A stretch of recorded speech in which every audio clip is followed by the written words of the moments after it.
नमस्कार दोस्तों, कहानियाँ जीवन की में आप सबका स्वागत है। जिस बहू को घर से निकाल दिया गया वही एक दिन करोड़ों की मालकिन बनकर लौटी।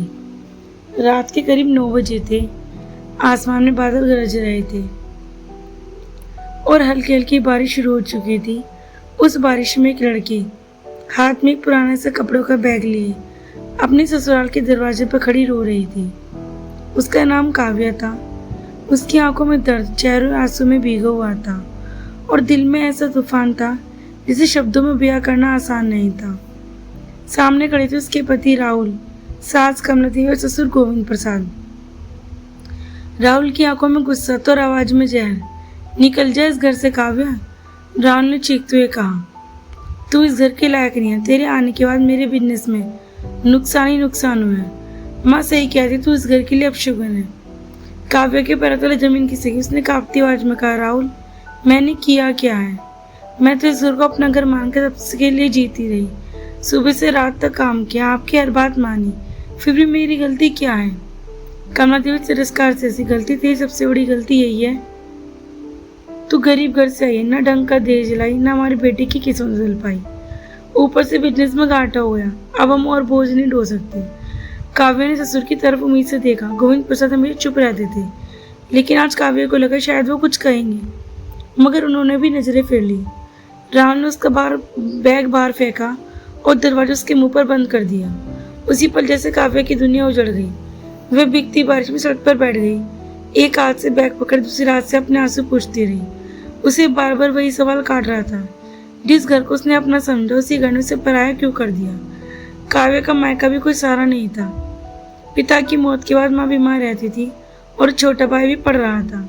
वे रात भर मंदिर की सीढ़ी पर बैठी रही। सुबह हुई तो उसकी मुलाकात मंदिर के बाहर फूल बेचने वाली एक बूढ़ी औरत से हुई। श्यामा काकी ने काव्या की सूजी आंखें देखी और बिना कुछ पूछे उसे अपने छोटे से घर ले गई।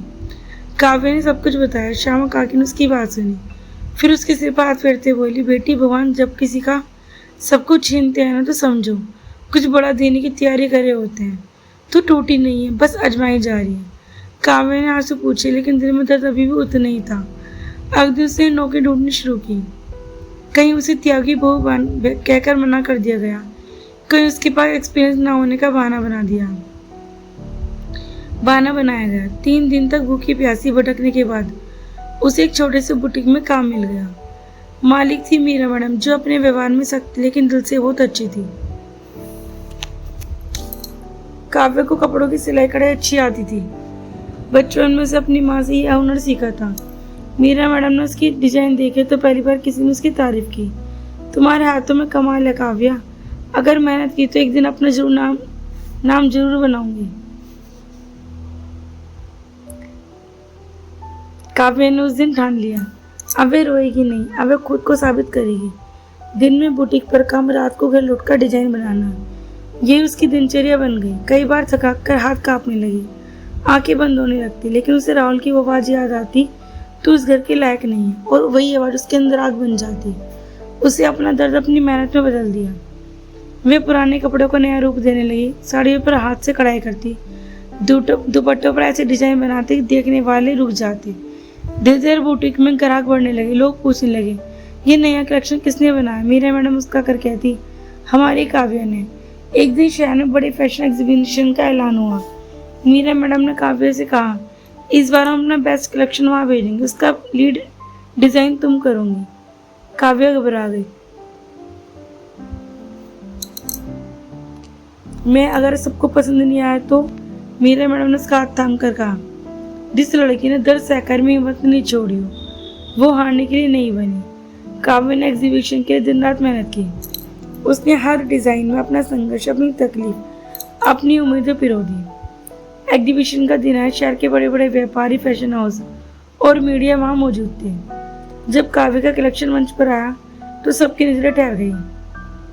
हर ड्रेस में एक कहानी थी, कहीं दर्द, कहीं साहस, कहीं पुनर्जन्म। कुछ ही देर में उसके डिजाइन सोशल मीडिया पर वायरल हो गई। लोगों ने कहा सिर्फ कपड़े नहीं, जज्बात हैं। उसी एग्जीबिशन में एक बड़ी टेक्सटाइल कंपनी के मालिक विवेक सूद भी आए थे। उन्होंने काव्या से कहा, मैं पिछले 20 साल से इंडस्ट्री में हूँ, लेकिन इतना सच्चा काम बहुत कम देखा है। मैं तुम्हारी पार्टनरशिप करना चाहता हूँ। काव्या को अपनी किस्मत पे यकीन नहीं हुआ। जिस लड़की के पास कुछ महीने पहले कुछ सर छुपाने के लिए जगह नहीं थी, आज उसके सामने अपनी खुद की कंपनी शुरू करने का मौका था। उसने श्यामा काकी और मीरा मैडम का आशीर्वाद लिया और हाँ कर दी। अगले 2 सालों में काव्या की जिंदगी बदल गई। उसका ब्रांड काव्या क्रिएशन शहर फिर देश देश में फैलने लगा। उसे डिजाइन सेलिब्रिटीज तक पहनने लगी। अखबारों में उसकी तस्वीर छपने लगी। इंटरव्यू में लोग उससे पूछते उसकी सफलता का राज क्या है, और वो मुस्कुराकर सिर्फ इतना कहती, अपमान ने मुझे तोड़ा नहीं बनाया। उधर राहुल की दुनिया बिखर चुकी थी। जिस बिजनेस के नुकसान का दोष उसने काव्य पर डाला था वह पूरी तरह डूब गया। कर्ज बढ़कर बैंक ने नोटिस भेज दिया। घर गिरवी रखने की नौबत आ गई। कमला देवी जो कभी काव्य को अपशुगन कहती थी, अब मंदिर जाकर अपनी बेटे की बर्बादी रोकने की मदद मांग रही थी। एक दिन राहुल को पता चला कि शहर की सबसे बड़ी फैशन एंटरप्रेन्योर कोई और नहीं, उसकी वही काव्या है जिसे उसने एक बरसाती रात में घर से निकाल दिया था। राहुल ने पहले यकीन नहीं किया, लेकिन जब उसने टीवी पर काव्या का इंटरव्यू देखा तो उसके हाथ कांप गए। स्क्रीन पर वही काव्या थी। अब वह पहले से कहीं ज़्यादा आत्मविश्वासी, शालीन और सफल उसके पीछे खड़ी थी। उसकी खुद की लग्जरी कंपनी, बड़ी गाड़ियाँ, बड़ा बंगला और चेहरे पर बस सुकून जो कभी राहुल के घर में रहते उसे नसीब नहीं हुआ था। कुछ दिनों बाद काव्या को शहर के उद्योगपति की एक मीटिंग में मुख्य अतिथि बनकर बुलाया गया। सीईओ को देखी उसी मीटिंग में राहुल मदद मांगने पहुंचा था। उसकी कंपनी डूब चुकी थी और इन्वेस्टर ढूंढ रहा था। जब उसने मंच पर काव्या को देखा तो उसकी नजर झुक गई। मीटिंग खत्म होने के बाद वो हिम्मत करके काव्या के पास गया। काव्या उसकी आवाज भरा गई थी, मुझे बहुत बड़ी गलती होगी, मैं तुम्हारे साथ बहुत बुरा किया। गलती हो गई, मैंने तुम्हारे साथ बहुत बुरा किया, अगर हो सके तो मुझे माफ कर दो। काव्या ने उसे शांत नजरों से देखा। यही तो वो आदमी था जिसके फैसले ने उसकी जिंदगी उजाड़ दी थी। आज वही आज उसके सामने से झुकाए खड़ा था। राहुल ने पीछे कमला देवी और गोविंद प्रसाद भी खड़े थे। कमला देवी की आंखों में पछतावा था। उसने कांपते हाथ जोड़ लिए। वो नहीं बेटी, हमें माफ कर दे, हमने तुझे पहचाना ही नहीं। जिस घर से तुझे निकाला आज वही घर टूट गया। कुछ पल के लिए वो सन्नाटा छाया। काव्या ने मन में पुरानी रातें, अपमान, आंसू, भूख, ताने सब कुछ एक साथ घूम गई। वे चाहती तो उसी पर उन्हें औकात दिखा सकती थी।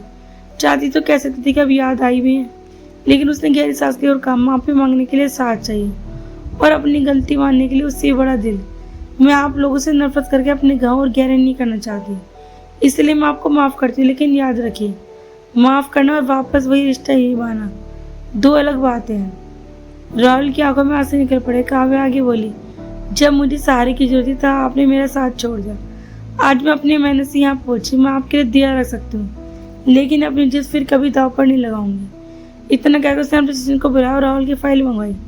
तुम्हारी कंपनी पोटेंशियल है, लेकिन मैनेजमेंट कमजोर है, काव्या ने कहा। मैं चैरिटी नहीं करती, इन्वेस्टमेंट करती हूँ। अगर तुम सच में बदलना चाहते हो तो मैं तुम्हारी कंपनी में पार्टनर बन सकती हूँ, कुछ शर्तों पर। पहली शर्त, अपनी माता पिता का सम्मान करना सीखो। दूसरे, किसी लड़की की जिंदगी के साथ कभी ऐसा अन्याय मत करना। तीसरा, मेरे नाम और मेरे अतीत का सिंपैथी के लिए कभी नहीं करूँगी। राहुल ने तुरंत आमी भर दी। उसने समझ आ चुका था आज उसके सामने खड़ी औरत वही पुरानी सहमी हुई बहू नहीं, बल्कि अपनी किस्मत का खुद लिखने वाली काव्या है। उस दिन जब काव्या अपनी कार में बैठी थी, श्यामा काकी की बातें उसके कानों में गूंज रही थी। भगवान जब किसी का सब कुछ छीनते हैं तो बहुत बड़ा देने की तैयारी कर रहे होते हैं। काव्या ने आसमान की तरफ देखा, बंद की और मनी मन कहा, धन्यवाद प्रभु, आपने मुझे सिर्फ सफलता ही नहीं दी, आपने मुझे मेरी पहचान लौटा दी। आज काव्या सिर्फ करोड़ों की मालकिन नहीं, वह उन हजारों उम्मीदों की उम्मीद बन चुकी थी जिन्हें कभी उसने कमजोर समझकर ठुकरा दिया था। उसने अपने ब्रांड के साथ कुछ एक महिला सहायता केंद्र भी खोला, जहाँ घर से निकाली गई प्रताड़ित बेसहारा महिला को काम सिखाया जाता था। वह लड़की से बस एक बात कहती, अगर दुनिया तुम्हें ठुकरा दे तो खुद को कभी मत ठुकराना, क्योंकि सबसे बड़ा सहारा तुम्हारी अपनी हिम्मत होती है। और सच तो यही है, जिस बहू को एक बरसाती रात में घर से निकाल दिया गया था, वही एक दिन सिर्फ करोड़ों की मालकिन बनकर नहीं लौटी, बल्कि उन लोगों की सोच बदल कर लौटी जिन्होंने कभी उसे बेकार समझा था। अपमान से गिराया नहीं, उठाना सिखा दिया। दर्द ने से तोड़ा नहीं, तराश दिया। और किस्मत ने साबित कर दिया कि जिस लोग खत्म समझ लेते हैं, कई बार उसकी शुरुआत वहीं से होती है। दोस्तों, मेरी कहानी आपको कैसी लगी कमेंट बॉक्स में जरूर बताइएगा। अगर ये कहानी आपको अच्छी लगी तो प्लीज़ इस वीडियो को हाइप, लाइक और शेयर कीजिएगा। ऐसी और अच्छी कहानी सुनने के लिए मेरे चैनल को सब्सक्राइब कीजिएगा। अगर आप ये कहानी हमारे फेसबुक पेज पे देख रहे हैं तो प्लीज़ पेज को फॉलो कीजिएगा। राधे राधे दोस्तों, कल फिर मिलते हैं एक नई कहानी के साथ।